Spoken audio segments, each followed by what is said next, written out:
नागपुर में मंत्री आशीष जायसवाल ने हुसैन दलवाई के बयान पर तीखी प्रतिक्रिया दी है। ठाणे कार्यक्रम में भाजपा को निमंत्रण नहीं मिलने, कंट्राटदारों के भुगतान और रेत घोटाले को लेकर भी उन्होंने सरकार का पक्ष रखा है। मुख्यमंत्री के हस्तक्षेप को लेकर भी जायसवाल ने स्पष्ट बयान दिया है। काय आहे, प्रत्येक माणूस आपला अस्तित्व मी आहे वा राजकारणात आणि पॉलिटिक्समध्ये जिवंत आहे हे दाखवण्यासाठी अशा पद्धतीनं खोटं भ्रम पसरवणारा आणि स्टंट करणारे वक्तव्य अनेक लोक समाजामध्ये करत असतात आणि हा त्याच्यातलाच एक प्रकार आहे। विनाकारण कोणत्याही माणसाची बदनामी करून स्वतःला लाईमलाईटमध्ये आणण्याचा हा प्रकार आहे आणि मला असं वाटतं की एका रिस्पॉन्सिबल राजकारण्यांनी अशा पद्धतीचं वक्तव्य करू नये आणि कोणाला मनात आलं तेव्हा कोणी काही बडबडते आणि त्याला विनाकारण वेड्याने महत्त्व देऊ नये। उलट अशा माणसाचा हासा करायला पाहिजे की इतके दिवस तुम्ही गुपचाप का बसले होता आणि अशा पद्धतीने चुकीचं वक्तव्य करणाऱ्याच्या विरोधात कुठली प्रतिक्रिया देणे हा त्यांचा बुद्धीचा बालिशपणा आहे। शेवटी राजकारणामध्ये प्रत्येकाचा एक पक्षाचा एक आपला स्वतःचा पक्ष वाढला पाहिजे असा एक प्रयत्न असतो, परंतु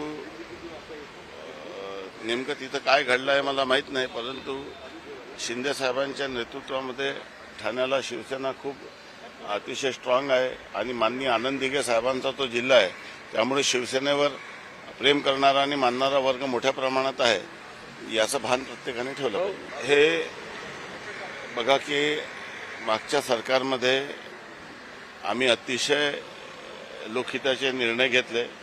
जेव्हा हे सर्व निर्णय घेतले तेव्हा जो अंदाजित खर्च होता त्यापेक्षा खूप जास्त खर्च आलेला आहे। उदाहरणाच्या स्वरूपात जे कृषी पंपाची जी वीज बिल माफी होती ती साधारणतः कमी अपेक्षित होती, परंतु ती साधारणतः आतापर्यंतची 32,000 कोटीची गेलेली आहे।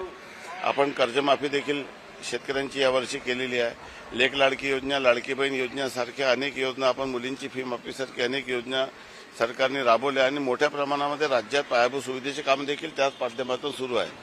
थोडंसं आर्थिक जी घडी होती ती अडचणीची झाली होती, परंतु त्या सर्व परिस्थितीला मात करून आम्ही मागील 6 वर्षात टप्प्याटप्प्याने सर्व गोष्टी क्लिअर करत आहोत। मोठ्या प्रमाणामध्ये नवीन कामं आपण घ्यायला सध्या तुर्तास आपण बंदी घातलेली आहे, जेणेकरून जुन्या लोकांचे पेमेंट देता येईल आणि त्या टप्प्याटप्प्याने देण्याची कारवाई सुरू आहे।